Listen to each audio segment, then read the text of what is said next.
తాగాలని, ఆ తరువాత తాగినట్లయితే అనారోగ్య సమస్యలు తలెత్తే అవకాశాలున్నాయని వారు పేర్కొన్నారు. ఇప్పుడు మీరు ఒప్పుకున్నా లేకపోయినా వీటిని అతిగా తాగడం వల్ల మన ఆరోగ్యానికి లాభాలే కాదు, నష్టాలు కూడా అదే రీతిలో ఉంటాయి. మొదటిది, ఇది లివర్పై ప్రభావాన్ని చూపిస్తుంది. ఇంకా ఈ కల్లులో ఉండే ఇథనాల్ గర్భవతులైన మహిళల్లో లిపిడ్ మెటబాలిజంను ప్రభావితం చేస్తుంది. అంతేకాదు, ఇది కాలేయములో క్రొవ్వును అభివృద్ధి చేసి దాని పనితీరుని పూర్తిగా దెబ్బతీస్తుంది. ఇక రెండవది, హైపర్ టెన్షన్కు కారణమవుతుంది. దీనిని ఎక్కువ పరిమాణంలో తీసుకోవడం ద్వారా ఇది అధిక రక్తపోటుకు, గుండెపోటుకు కారణమవుతుంది. ఇంకా ఇది ఇతర ఆల్కహాల్ మాదిరిగానే మన శరీరంపై దుష్ప్రభావం చూపిస్తుంది. ఇక నాలుగవది, ఇది నరాల మీద ప్రభావం చూపిస్తుంది. ఈ కల్లు అతిగా సేవించడం వల్ల ఇది మన నాడీ వ్యవస్థను పూర్తిగా దెబ్బతీస్తుంది. అంతేకాదు, ఇంకా ఇది శరీర దృఢత్వం మరియు కండరాల సంకోచంపై ప్రభావం చూపిస్తుంది.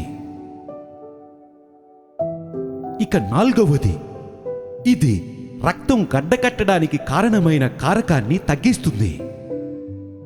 దీనివల్ల రక్తస్రావం చాలా ఎక్కువగా జరుగుతుంది.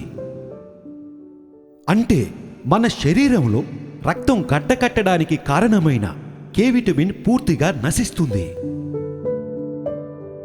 ఇక ఐదవది, ఇది గుండె కండరాన్ని మరియు రక్తాన్ని పంప్ చేసే సామర్థ్యాన్ని కూడా బలహీనపరుస్తుంది. చివరిగా నేను చెప్పేదేమిటంటే, జీవితంలో మితము చాలా ముఖ్యం. ఇంకా అతిగా తాగితే అమృతమైన విషమే. ఈ కల్లు పులియకముందు, అంటే తాజా కల్లు కొంతవరకు మంచి ప్రయోజనాలను కలుగజేస్తుంది. ఇది పులిసిన తరువాత ఇది ఇతర ఆల్కహాల్ మాదిరిగానే మన ఆరోగ్యాన్ని దెబ్బతీస్తుంది. ఇక చివరిగా పౌడర్ కల్లు. వీటిని సర్వసాధారణంగా ఈత చెట్లు, తాటి చెట్లు లేని పట్టణ ప్రాంతాలలో మరియు గ్రామీణ ప్రాంతాలలో తయారు చేస్తుంటారు. వీటిని ఒక రకమైన పౌడర్ నీటిలో కలిపి తయారు చేస్తారు. ఇవి సాధారణ కల్లు మాదిరిగానే రుచిని కలిగి ఉంటాయి, కానీ ఆరోగ్యానికి చాలా ప్రమాదకరం. ఇటువంటి కల్లు పట్టణాల మధ్య ప్రధాన రహదారులపై సీసాలలో నింపి బల్లలపై ఉంచి అమ్మడం చూస్తుంటాం.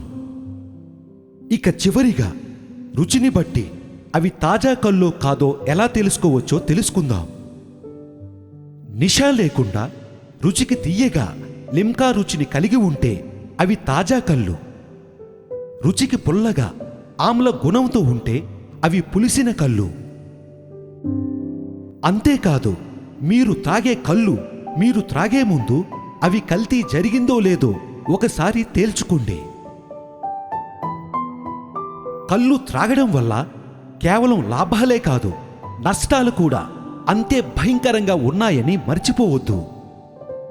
అందువల్ల నిషా కోసం కాకుండా ఆరోగ్యరీత్యా తాజా కళ్ళును చాలా తక్కువ మోతాదులో త్రాగండి.